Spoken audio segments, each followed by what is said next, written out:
it's a real pleasure to be here today, and yes, 20 years ago I started. But I appreciate coming back and seeing all the changes on campus.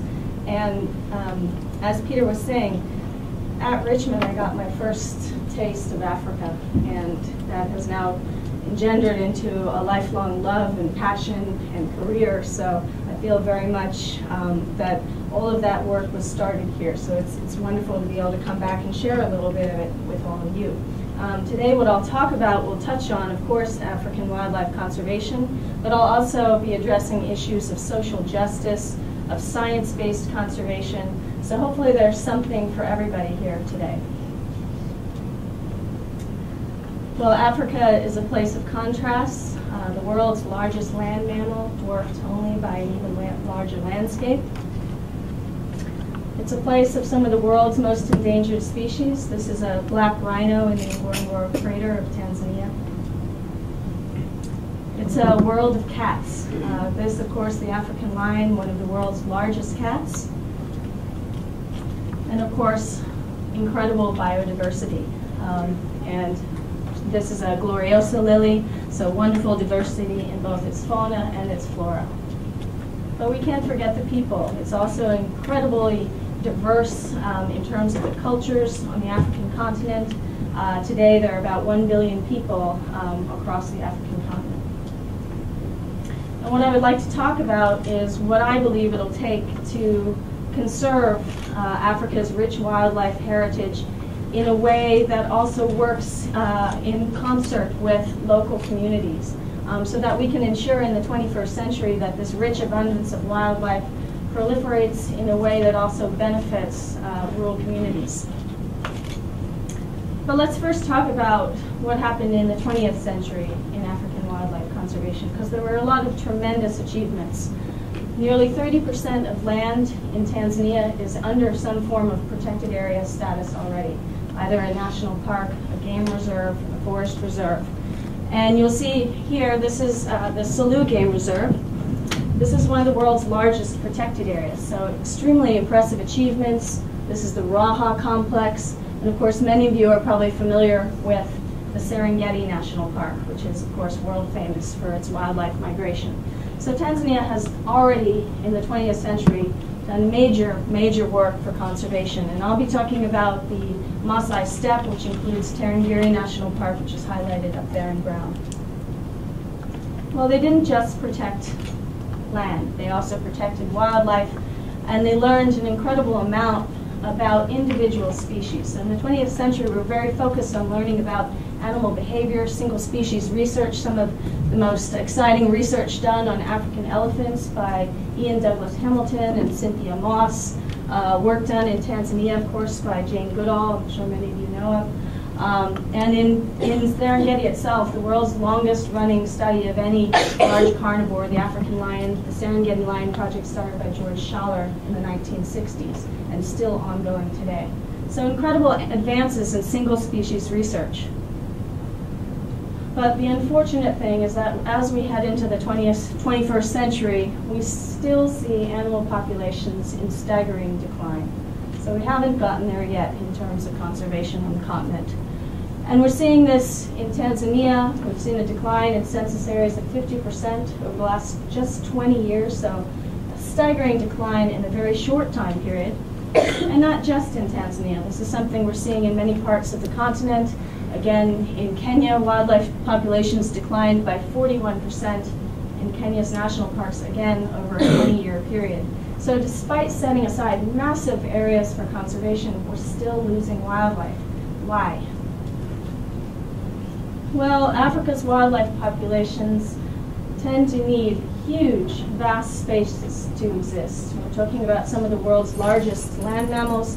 They move over a great expanse. They need different areas at different times of the year, both wet and dry season grazing areas. And unfortunately, when many of the original protected areas were set up, they didn't actually concentrate on the entire ecosystem. So an ecosystem approach to conservation was not yet something that people were focusing on. And many of the national parks were set up around dry season grazing areas. So they protected the dry season refuge, but left out the wet season reserves. And this has set up, of course, a huge potential for conflict. Because, of course, outside of the protected areas, we have large human communities. 75% of Tanzania's population live in rural areas. To put that into perspective, Tanzania is about 1.5 times the size of Texas, and there are about 40 million people in Tanzania. So 75% of that 40 million population is living out in rural communities, and they're heavily, heavily, heavily dependent on natural resources for their survival. What does that mean? That means that on a daily basis, they need to go out and harvest firewood to cook their meals. They're constantly going out to source water, of course, to do their washing, to do their cooking. And of course, they're existing off the land, whether they're tilling the land for farming, whether they're herding their livestock. They're based out in these environments, and their future also depends on a healthy natural environment. Well, as human populations expand, of course, we do see the devastating effects of habitat loss. More and more land is being cleared for farming. We see a lot of abuse of natural resources. This is actually a tree that's been ring-barked. So you strip the bark around the base of the tree, and what that does is basically suffocate that tree so that over time it can't get the nutrients and the resources it needs, and eventually over time it essentially just dries up, falls over, and at that point it's cut up, there's a big pit dug underground, and the wood is burned slowly underground and turned into charcoal.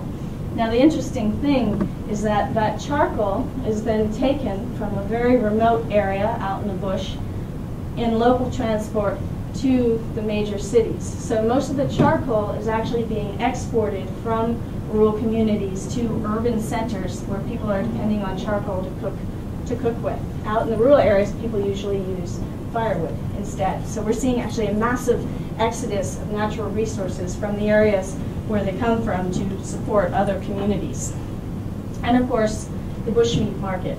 Again, another situation where we have generally individuals coming from urban areas, coming in, poaching bushmeat, and taking that meat to sell in markets in the cities. In our case, there's a large mining community not far to the west of us that tends to use a lot of bushmeat, so there's a constant supply of bushmeat going there. And what this is doing, of course, is it's degrading the environment. It's taking precious resources from communities and exporting them to other communities that may then profit from them. And of course, it's putting people and wildlife more into conflict because as habitat is lost, as human populations grow, people and wildlife come into closer and closer proximity, and of course, they come into conflict. So this was a lion that was killed not far from where we live several years ago, and the practice is still ongoing. Well, where do we live? We work in the Maasai steppe of northern Tanzania, so there's Tarangire National Park again. And we live in an environmental center that we began building in 2008 called the Noloholo Environmental Center. Now, one of the reasons why we chose the Maasai steppe to work in is because it's one of Tanzania's most threatened ecosystems. So if we can get it right there, we can pretty much get it right anywhere. What we see is a national park that is extremely long. It's about 60 kilometers long, but only 40 kilometers wide. So your average lion can walk across this entire national park if it wishes in just 4 days. So that means, for example, prides of lions that are living just on the eastern boundary of the park are frequently moving in and out of the national park. So everything in brown there is the national park. The reason why I depict it in brown again is because it's a dry season grazing refuge. It was created to support and to protect the land around the Tarangire River. This river actually runs south to north and dumps out into this lake here. But what happens is, so the wildlife will concentrate in on Tarangire National Park during the dry season. It's one of the only permanent sources of water in this entire ecosystem. But what happens in the wet season is the wildlife moves out. And historically, the wildlife would move to the north, east, south, and west of the national park. Well, today what we see is this area has been heavily converted to agriculture, so all of those migratory corridors have been lost. They're gone. There is still some possibility of movement out the north end of the park, but the main potential for movement still exists today is out the eastern and southern routes of the park, and so this is one of the areas that we're focusing heavily on. And what happens is the wildlife is moving out for different reasons. A, when it rains, there's more water, so they can disperse, they can move around, they're less focused on just having to get water every day. But B, out on what we call the Simanjiro Plains, which is this area here, there are different grass species that the wildebeest and the zebra are actually seeking out during their calving periods. So another interesting fact is almost 100% of all the calving for this national park occurs outside of the park. So again, if we can't protect these areas outside of the park, Tarangire is in major threat of becoming isolated as a little island park that will never be able to support the huge herds of wildlife that exist today. So the Maasai Steppe itself is about 30,000 to 40,000 square kilometers, depending on where you draw out the boundaries. And it hosts the second largest concentration of wildlife in northern Tanzania. And the take home here is in this ecosystem, only 9% of this ecosystem is some form of protected area. Tarangire National Park, Lake Manyara National Park. The rest of it is mostly Maasai and other communal village lands. So it's areas where people and wildlife are frequently interacting. The wildlife is free-ranging, and we have some very wonderful species, endangered species like the lion, the wild dog, the cheetah, the fringe-eared oryx. Tarangire is actually known for having one of the fastest growing populations of elephants. So we have a very abundant elephant population. And the key to this ecosystem functioning is the fact that there are no fences. So this is actually the graded park boundary. Everything on this side of the boundary is Tarangire National Park land, and everything here is village communal land. And the wildlife is, of course, free to move across that boundary as it likes, but of course the people are not. The people are not allowed to go into the national park. And again, this sets up the potential for conflict. And many people in the community were actually moved out of this national park in the 1960s, and they still actually remember that. So there's a very interesting historical relationship of people and parks in this area that, you know, if you've been living in an area and were forcibly removed, you're obviously not going to be too amenable to your next door neighbor.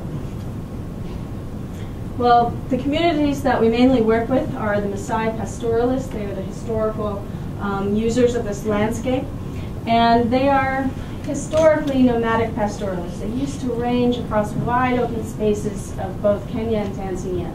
Today, the situation again facing people is similar to wildlife. There's less and less land. So the Maasai, we don't see them moving as far as they used to. So they've had to change their traditional form of land use. They've had to adapt the way that they herd their cattle, the way that they interact with fellow community members about traditional relationships of where people can graze livestock at different times of the year. So they're a community very much in change and in flux and trying to adapt to a 21st century landscape. So in many senses, their livelihood is equally threatened in the Maasai Steppe. What we're seeing is a huge amount of immigration of individuals from other parts of Tanzania into this landscape to cultivate the land. So people are coming from the slopes of Mount Meru, which is just north of us, which has basically been used up in a sense for agriculture. There's just no more land, and they're Wa-Arusha people, and they're coming from the slopes of Mount Meru into the Maasai Steppe to try to find land for agriculture. Well, what this does is makes it very difficult for the Maasai herdsmen to find areas to graze their livestock. So we get a conflict actually between individuals as well in terms of agricultural and pastoral livelihoods. So what you're seeing here, this is a depiction of this area just near the village center of Loberserre, which is where we live. And what we see is all of this land has been converted to agriculture. And just in the back here, we sort of see the beginning of a hard edge where agriculture is not yet permeated. Every year, that edge moves back. More and more land is taken for agriculture. And this, of course, threatens the migratory corridors for the wildlife, choking them off. And of course, it threatens the Maasai's pastoral livelihoods. So we have a huge conservation problem in the Maasai steppe, but what we believe at the African People and Wildlife Fund is the solution is also there, right in front of us. And it lies in the incredible human resource within the Maasai steppe. It lies within the people that have incredible dependency, knowledge, and interest in managing the natural resources in a sustainable fashion. Well, this is what I looked like when I first embarked just after I graduated from Richmond to do my Fulbright Fellowship in Kenya. And what I was very interested in looking at then, and as I still am today, was community-based conservation. How to integrate local communities into conservation schemes and natural resource management. And I did an extensive study of this in Kenya. When I went back to Yale, I collaborated with some of my colleagues, and we published a paper called Community Natural Resource Management, Promise, Rhetoric, and Reality. And the sad case that we found was that there was an incredible promise of this idea of community conservation. There was a heck of a lot of rhetoric involved with it, and not much reality on the ground. It was fairly depressing from that point of view, but I still felt very strongly that the promise really was there, and this was actually a viable concept that was missing one key element, and that was education. Many programs in community-based conservation simply try to put down a model in a community, develop all the necessary parts to a program, but they fail to educate in a long-term and meaningful way the local community members who are anticipated to then run the program. So it was quite a simple life back in those days. My tent was a little bit smaller than my car. And today it's emerged to this current situation now. So in 2005, when I finished my doctoral research on human and lion conflict, my husband and I co-founded the African People and Wildlife Fund with the vision of truly integrating local community members into natural resource management and conservation. We began by building an environmental center called Noloholo, which is a rural resource for environmental education. So we're there to help develop the skills, the capacity of rural community members to manage their natural resources. We help them get the information, the knowledge, they make the decisions, and that's very, very key to what we do. So what we found is that over time, there are a number of things that must be in place if this is to be successful. First and foremost, people must have rights, and they must understand what those rights are. Good governance must be in place. We can't manage our natural resources if our leadership is not held accountable. We must build capacity. We're dealing with community members, many of whom are illiterate, haven't had a chance to go to school. We find ways around that. In fact, one of my first research assistants was never able to read and write, and yet he was able to collect a huge majority of the data for my doctoral dissertation just by using pictorial images. We just worked within what worked for him. So what we like to do at APW is say nothing is impossible. There's always a way to make things happen. And of course, you need active community management of natural resources. We can't simply give education, we also have to instill action. And of course, if there's the possibility for conservation leverage for benefits from wildlife, that helps, but it's not absolutely necessary, and it's not always possible. So one of the first steps that we do is the education starts in the classroom. This is a process that we call natural resource action planning that we're doing in partnership actually with the Nature Conservancy. It's adopting their conservation action planning process for rural community members, and it's really enabling them to look at their landscape, consider the natural resource issues and problems that they're facing, and to start to develop strategies to addressing those threats over a long-term period. And it's done in an adaptive management framework. And what I mean by that is there are a series of strategies are set out that the community can work towards to improve their natural resources. But we're constantly reevaluating that, and we're constantly reevaluating where we get to on that spectrum. So if nature throws us, a change, or if something happens within the local community's governance structure, we can go back and we can adapt what we're doing to fit the current situation. So it's not a static process. It's a constantly emerging process. Well, what we've been able to do with this is help to support the emergence of what we call Retroreto committees, which the Maasai people actually name themselves. Retroreto in Maasai means interdependency. So it's this, not only the interdependency of people and wildlife, but the interdependency of one person with another, with them and our organization. And what this does is these committees act as oversight and planning committees. So we've depoliticized the natural resource management process by taking all the control out of the leadership. So this committee is a cross-section of the community.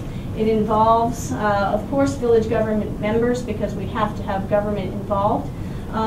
But we also need to have local community members involved from all the different sub-village areas where they live. We need to have women's groups involved. We need to have youth leadership involved. And we need to have the traditional cultural Lagwanans, the religious respected leaders involved. So our committees are a cross-cut of the community.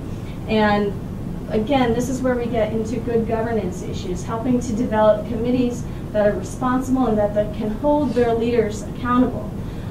So they have to be formally ratified in the village government and village assemblies. They must be democratically elected and have a rotation of the board. That's something we're still working on, because obviously when you invest a lot of education and capacity building, you want that to actually have time to be put into place. You don't want to rotate a board every 2 years and have lost all of those skills and that knowledge that you've developed. So it's something we're working very closely on. Of course, they have to have clear mission and vision statements, and again, the gender and sub-village representation and regular reporting. So these committees are meeting actively. And what this has led to is improved land and water management and conservation that comes from the community's point of view. So in this case, what we're doing is we're working with a community that's mapping out their water catchment area. So this is a community that is basically dependent upon this little stream. The water actually doesn't pop out until here all of the year. In the dry season, this is the only place in this entire landscape of about 600 square kilometers that has permanent water. And what we've seen over the last 5 years is that every year water is popping up further and further and further downstream because the water catchment is drying up. And why is that? Well, there's a lot of agriculture along the base, and we were able to work with interns from Duke University who did digital elevation modeling of the water catchment, and we were able to actually map the water catchment for people. And then to show that in this area, a lot of immigrant livestock herders from other parts of Tanzania and even southern Kenya during the drought in 2009 were settled in that area. And when they came, because that wasn't their home, what they did is they went out and cut down a lot of trees because they didn't care. And so they denuded the water catchment, the most critical area of this entire community's landscape became denuded, and we started to see less and less water. By simply mapping this live with the community, eyes suddenly opened. People just didn't have access to that knowledge. They didn't have the information. But the minute they got it, they wanted to put that into action. They wanted to start protecting their watershed. So what did we do? Well, it's not all about being in the classroom. It's also getting out into the field, being field-based and on the ground. So we went out with participants and we talked about soil erosion. So actually this is the hill right here. So we're right about here. And all these little red dots are where immigrant livestock herders were settled for the last 3 years in this community, constantly denuding, degrading the landscape. We also went down into the riverbed system and talked about siltation and why is there so much silt now forming in this river system. Again, a lot of discussion about erosion, overuse, overgrazing, too much agriculture close to the catchment area. And what's happened is now this community is actually looking at setting aside this area as an exclusion zone. They in themselves have set up the bylaws so that there will be no more settling of immigrant livestock in this catchment. There will be no more cultivation. There are actual farms in here. It's a very complicated process because people have rights to that land. You can't simply take away their land, but you can put restrictions on how that land is used. So this land is to now be returned to pasture, and there's the possibility that it will only be used as a calf grazing area, so minimizing the use of the big stock on the land, which is causing a lot of the erosion and overgrazing. And what was interesting was what emerged in this discussion, and because we have a cross-section of the community, one of the traditional leaders from the community, who's a very wise old gentleman, stood up and said, you know, we actually knew this, we just forgot. Because years ago, we never grazed anything except the calves in this area. It was a calf grazing zone. We've just forgotten that over time. And we need to put that back into place. So again, just by providing information and knowledge, people then can take the next steps, and they often know exactly what they are. The little purple dots here, these are all settlements, places where people live with their livestock corrals. So a few of them are actually being considered to be removed. And the other thing the community is considering doing is putting a 200-meter restriction zone on the actual river system, so that you will not actually be able to go into the areas just adjacent to this riverbed on either side of the river. And what's amazing about this is it also has incredible benefits for wildlife, but we weren't addressing wildlife at any point in time. The issue was water conservation for the local community. But it just so happens that this area is also a very important area for the large carnivores in this environment. So we're seeing constantly wild dogs, leopards, cheetahs, lions in this area. So by addressing local community needs, finding out what solution works for them, we've also been able to protect an important area for wildlife in a way that works for people and that works for wildlife. And that's what the African People and Wildlife Fund is about. So as we continue to work, we're getting more and more people excited about this idea of conservation, which is not exclusion, which is finding solutions to their own environmental problems.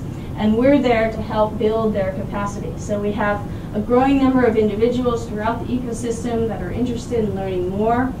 We call them our Warriors for Wildlife. And we develop programs to help build their skills and their capacity. So in this case, a Duke intern is working with a local Game Scout team. A lot of what we've seen in the conservation community is resistance to the idea that local community members who may be illiterate can actually do this kind of work. Well, we've been able to teach people how to use rangefinders, GPSs, enter data into the computer on their own, and do basic data analyses. So we put a lot of emphasis on the social capital that is there, the people, the humans that are there, and the possibility that they can do anything when they set their minds to it. And we can't forget about the little ones either. In most of these communities, 60% of the population are children. They're tomorrow's environmental stewards, they're tomorrow's leaders. They're the ones who will determine how this landscape is used in the future. So we try to work with them from an early age to introduce them to the issues about the environment, about wildlife. So we do different kind of things. We have an educational curriculum, workbook curriculum in the schools. We take kids into the national park. You'd be shocked. Some of these kids live maybe 5 miles from one of the national park gates, and before our program started, no one had ever been inside the national park, except for the individuals who were moved out.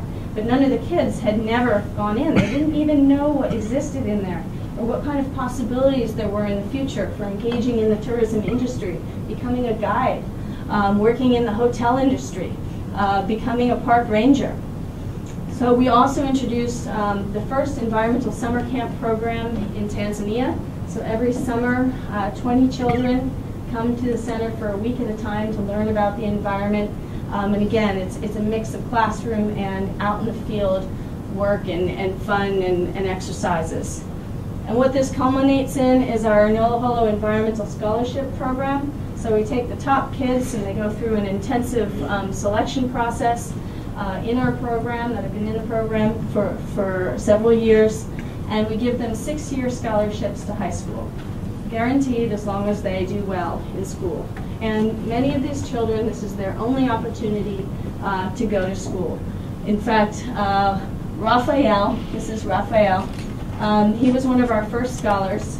His father was actually opposed to going to school. We offered him the scholarship, and we had to work very, very seriously with his father to convince him that this might be a good opportunity for his child.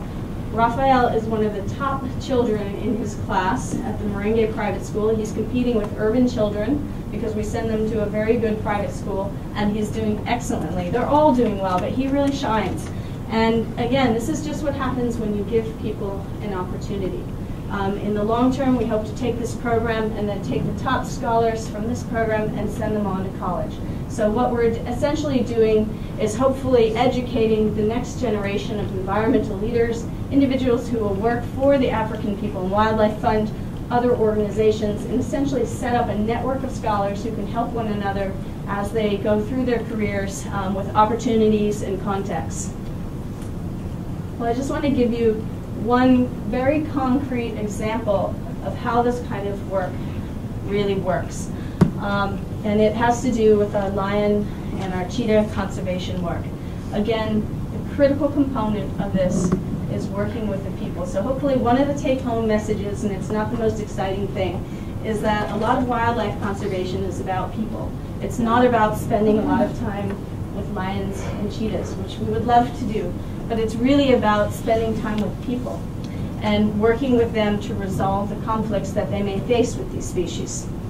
The sad fact of the matter is lions really are disappearing from the African continent. 100 years ago, there may have been 200,000. Today, we know there are less than 35,000. And again, a lot of that decline has happened, about 80% of the declines happened in the last 20 years. So yeah, about 17% of the wild lion population remaining today.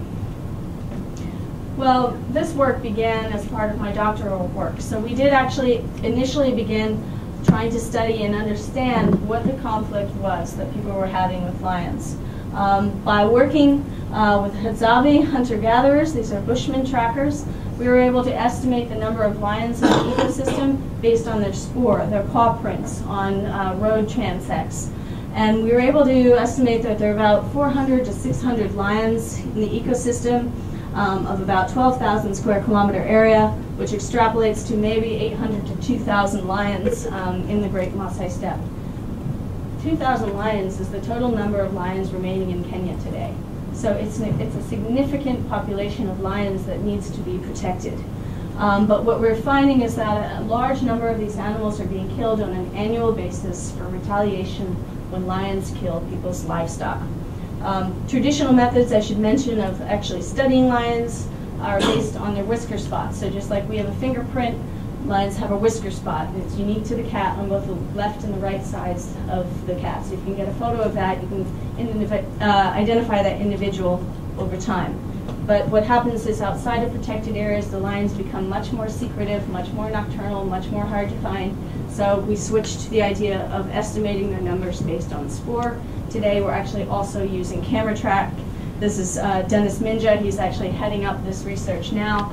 We're just about to recensus the lion population to see what the change has been over the last 10 years. So again, also the critical importance of setting up long-term data sets because this helps drive our conservation action. So what happens is, this is a Maasai's typical homestead. It's called a Boneup. It's an outer ring of thorn with an elder and his sons' wives in their homes along the border of that. And then an inner ring of thorn again where the livestock is corralled at night. So the livestock will go out to the range during the day with herders and come back in at night. There are different sections where the calves and the young goats and sheep are kept. Some of the actual very small stock is actually kept in the homesteads at night to be kept safe. But what you see is that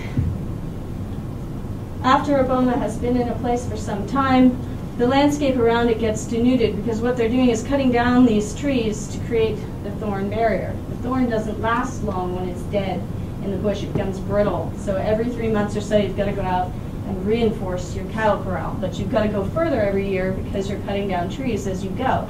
And what ends up being is there's just not enough time and not enough resources to continue to reinforce your corral. Low fences, large holes make it very easy for a lion, a leopard, a hyena to jump in and attack your livestock. And well, what happens then? Well, of course, when your personal livelihood, when your bank account is raided, you're going to go out and after the individual who's raided that account. And so the lions often bear the brunt then of the anger and the animosity that occurs.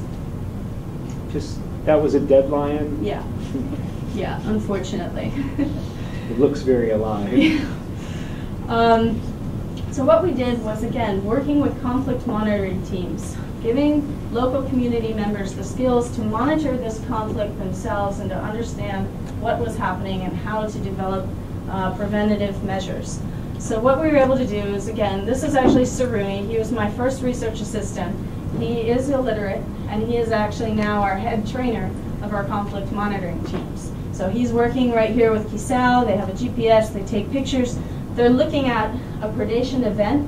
They're recording the event from the livestock owner's point of view, but they're also taking a record of, for instance, these are actually lion claw marks on a cattle carcass. These are lion paw prints. They're skidding. It was in the mud, running in the rain. And what they've been able to do, we help do some of the data analysis, is determine that about 4 attacks per month just in one community. So there are 10 communities, there may be 40 attacks occurring per month in this landscape. About a quarter of those attacks are lions, and about half of them occur at the homestead at night. But what we see, which is really interesting, is in terms of retaliation, the Maasai are much more likely to retaliate against a lion than against a hyena, a leopard, or a cheetah. One reason being is the Maasai have a traditional historical relationship with the lion as being their great enemy, their great foe, the animal that they can prove their bravery and strength against. But the other simple fact is that it's very hard to go after a hyena after it's predated. They tend to scatter out into the bush, they go down into holes, it's very hard to find them. The lions tend to move off into the bush and do what lions do, which is lay down and take a nap. So it's much easier to follow the lions after they've killed livestock. And while leopards are just darn difficult, and not many people want to confront them. But what we were able to come up with, again, working with our local teams, a lot of parts of Kenya have worked on reinforcing bomas using chain link fencing. So we brought that idea to the community, and the response was, great idea, but how are we going to hold up the chain link fencing? And we said, well, we'll bring in fence posts. And they said, yeah, but Arusha, that's the nearest town where we'd have to buy them. It's 150 kilometers away. That's going to be extremely expensive. The fence posts are not going to be rot resistant. They're not going to be termite resistant. We're going to have to constantly be replacing them. This is not feasible for us. We said, great, thanks for the information, because we don't want to do something that's not locally viable from your point of view. What would work? And people said, well, why can't we just plant coniferous species as the fence post? Just plant the tree. And we said, okay, we can try that. And this is how we came up with our living wall concept. So it's really quite ingenious, and it wasn't something we would ever have thought of. Essentially, you take limbs of a tree out in the bush, so you're not killing the tree, you just limb it. You have to do it in the dry season. You have to let the poles dry out for about 2 weeks while the sap dries out of them. They like to be planted in dry soil, so I'm not a botanist, but I would have wanted to plant them in the rainy season when things go green. If you do that, they rot and die. They have to be planted in the dry season, and then they actually just spring to life. So the community members pay 25% of the cost, actually, of the chain links. So again, they must be committed to the project. They must be invested in it. And they sign a contract to actually manage their fence. They do the work to actually install the fence. We have a team that helps with oversight of that. The chain link is actually buried into the ground. And then watch this photo now. This is the same fence 6 months later.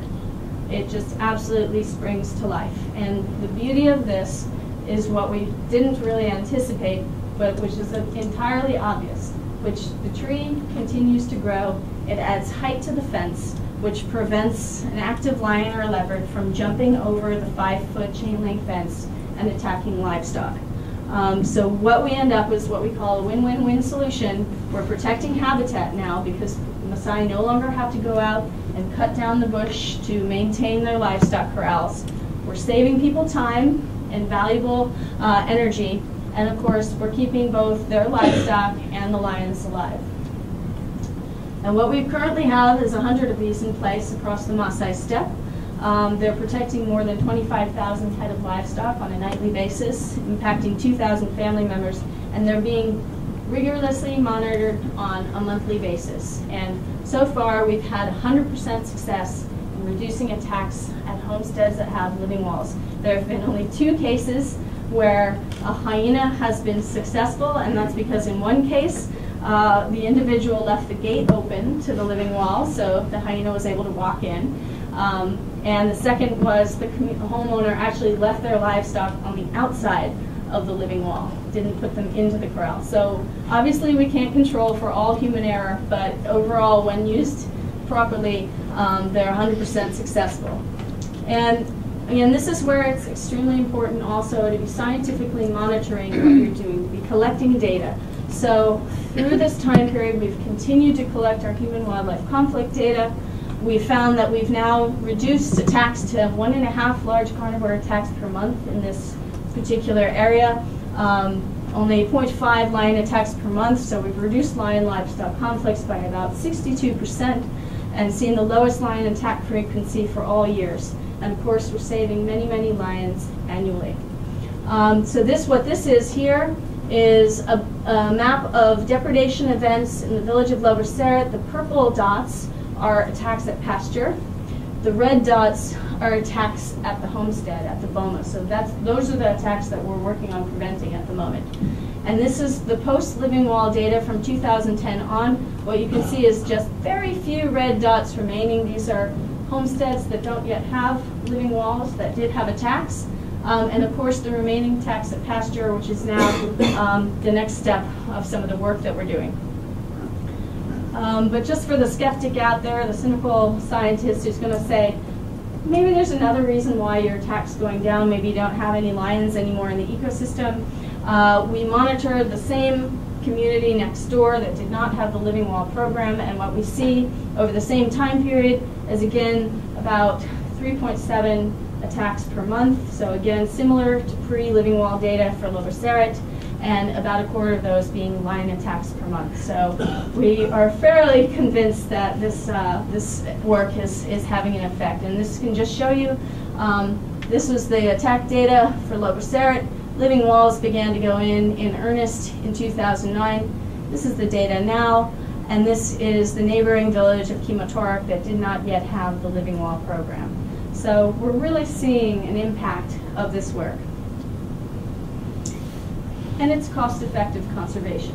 That's another thing we need to think about. In the environmental community, we rely heavily in the nonprofit world, of course, on donations, grants, and foundations. About 2% of all U.S. philanthropic giving goes to the environment. The majority of that goes to animal welfare within the U.S. and to, of course, environmental concerns within the U.S. And a very tiny smidgen of that goes to international conservation. So we have a huge responsibility to utilize the precious funds that we have in a reasonable and sustainable manner. So we find this approach extremely cost-effective because a living wall itself is only $500. 25% of that is contributed by the local community member. But we're having a multiple species impact. So we're not just focusing on saving lions. This is now helping the cheetah population, the leopards, and other species. Like that's a beautiful striped hyena. You probably are more familiar with the spotted hyena, but we actually have both spotted and striped hyenas in this ecosystem. And of course, it's a one-time expense. The life of the living wall is maybe somewhere between 20, 30 years minimum. So even if our program removed itself from this environment, the impact of the living walls would continue in our absence. So currently we have 100 living walls. Again, we began our focus in the village of Loberseret, moved out into Narakau, have a few pilot demonstration living walls in Emberet and also now in Kimatorak. And the demand for this program is just off the charts. We can't keep up with the demand. We estimate we need 900 living walls in 8 villages just to really make a dent for large carnivore conservation and the alleviation of conflict between people and large carnivores. And it's actually having also unanticipated positive results. We just recently, we have Peace Corps volunteers that work with us. We did an interview with some of the local women to see what their perception of living walls was. And one of the really interesting things that they said, and you can read the interview on our website or on National Geographic's Newswatch, is that living walls reduce conflict in the household between family members, and particularly women and their husbands, because the women are often responsible for reinforcing the corral.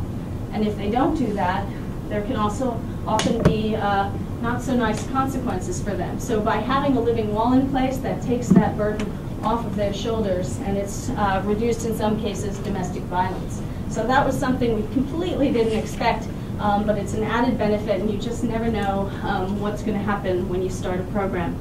But what we're finding is now people can sleep soundly at night, which we also think may be impacting their herding practices during the day. So once you've had a restful night, you don't have to wake up every half an hour to listen to whether your livestock is being hassled. You can sleep well, and you can be more efficient and effective out at pasture during the day. But what the real win here is that we've put into place a program that's culturally appropriate, it's in demand, it came from the community members themselves, so they're proud of it, they support it, and they're excited about it. And that's really what we're about at the African People and Wildlife Fund. So as we move forward, we're really emphasizing now land conservation for the mutual benefit of people and wildlife. We feel like there are a lot of opportunities for rural communities to engage in community-based wildlife tourism in Tanzania, but currently the policy of the country is not extremely supportive of that, so it's a long, long fight that many organizations will need to come together in order to really devolve resource rights to rural communities so they can actually access a huge piece of the pie in Tanzania, which has an incredibly thriving tourism industry. And of course, just so that we don't, make things too easy, we also have to consider adapting all of these strategies to climate change. We're seeing drastic changes in the landscape in the Maasai Steppe at the moment. These are just some dramatic examples. This is Lake Chad, which has incredibly reduced over the last years. This was the Great Drought in 2009 across East Africa. That's Lake Victoria. And of course, the famous example of the snows of Kilimanjaro disappearing. So again, conservation is not a static process. It's about being adaptive and emerging and developing your programs as things change on the local landscape. But what we feel is by having this local place-based presence and really investing in communities, we can turn warriors that were originally fighting wildlife into warriors for wildlife. And the impact that you have when you touch just one person, it often results in touching many, many, many more individuals. So for me, I think there's a lot of hope that these kind of partnerships that we're developing at the African People and Wildlife Fund truly do hold hope for the future, that in the 21st century, people and wildlife will continue to live in harmony with one another in ways that they have for many, many centuries in the past. So with that, I'll give a nod to our partners. It takes a lot of partners and support to do this kind of work, so we're very fortunate to have some big names that are behind us, and we're very grateful for the support that we receive. And with that, I will say Asante Sana and take a few questions. Thank you.